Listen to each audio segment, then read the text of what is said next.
была очень простая. Я тоже вот размышлял и тоже видел эти комментарии, что действительно, ну вот, казалось бы, да, вот такое прегрешение и такое жесткое наказание. А с другой стороны, я вот, понимаете, вот размышляю, дошел вот до чего, что, э, как бы сказать, вот мне кажется, что здесь комментаторы ошибаются. Объясню почему. Понимаете, Моисей и Аарон водили народ по пустыне 40 лет. Понимаете, это, ну, как бы сказать, ну, партизанское, я не очень хочу, так сказать, такие слова употреблять, но это как бы партизанское соединение. Да, очень большое, да, там, со своим скрабом, там, животными, там, ну, всем, да. А вход в землю обетованную — это же полная смена парадигмы жизни. Полная. Все эти партизанские дела, так сказать, все откладывается в сторону, понимаете? И вот мне кажется, что Бог, не объясняя этих причин, наверное, им было очень обидно, так сказать, наверное, да, грустно было. Но мне кажется, что причина вот основная была эта, что туда должны прийти люди, которые, как бы сказать, в качестве руководителей, да, я не исключаю того, что какие-нибудь очень в возрасте люди могли туда зайти, так сказать, но в качестве руководителей должны прийти люди, которые вот это ну, опять мне не очень нравится это слово, так сказать, но вот эта партизанская парадигма, так сказать, которая у них не присутствует, понимаете? Вот мое ощущение, что вот это было главной причиной, так сказать, того, что их не пустили. Вот, ну, естественно, Господь вправе не объяснять, зачем он это делает. Так сказать. Ну, это И это правда. было бы странное объяснение, что вы водили. Больше того, это было бы даже, представим себе, что появился бы такой кусок в Торе, что вы, ребята, так сказать, 40 лет водили народ и выполнили свою задачу, а вот там другие должны быть. Это же было бы в 10 раз более обидно, правда ведь? Ну, если бы он напрямую так сказал, Ну конечно, да, было если бы бы обидно. вдруг бы такое Да. обращение было, это было бы. А так вот неопределенность некая, ну, не вошли, стало быть, так сказать, да? Ну да.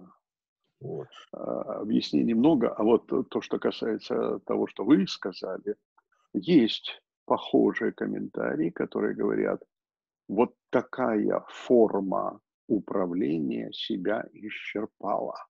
Ну вот, да, вот такая форма. Да, Да, это вот она себя исчерпала. И приводят, да, культивая, и я не знаю, приводят как это пример, назвать. почему она себя исчерпала, почему должен подхватить это Йошуа бен Нун, ученик Моше, а не вот Моше сам должен туда ввести.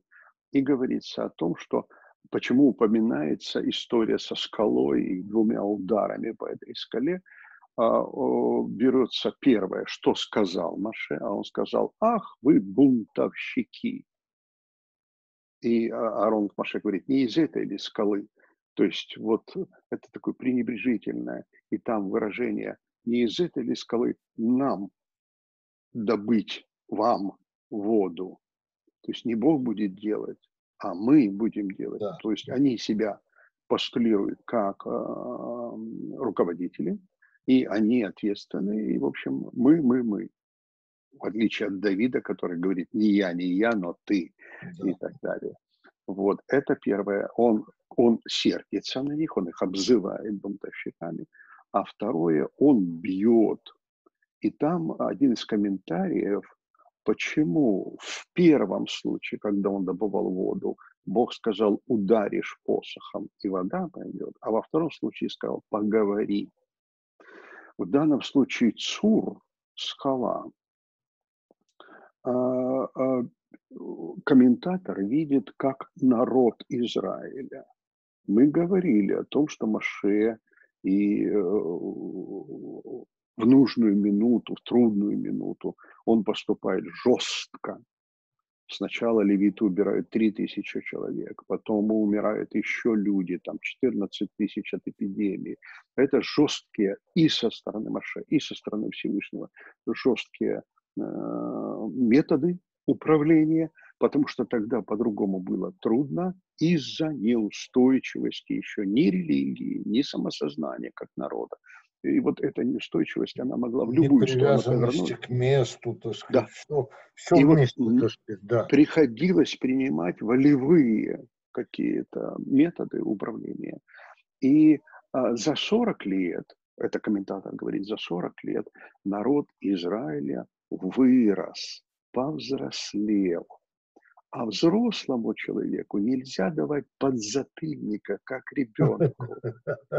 Он уже понимает, поэтому скажи, и вода пойдет. А Моше по старинке. И вот отсюда комментарий. Методы управления исчерпали себя. Моше по старинке ударил, как положено, а как только руководство или метод руководства становится привычным, он должен меняться, потому что Да, он не да. соответствует Ну времени. вот Это видите, то, что вы сказали, только плюс вот комментарии, которые уже да, были да. написаны. Ну вот я Да. примерно то же самое сказал, просто я Я об использовал этом. слово партизанское, так сказать. Да, ну вот да, совершенно точно. Да, да, вот Совершенно так точно. это. Да.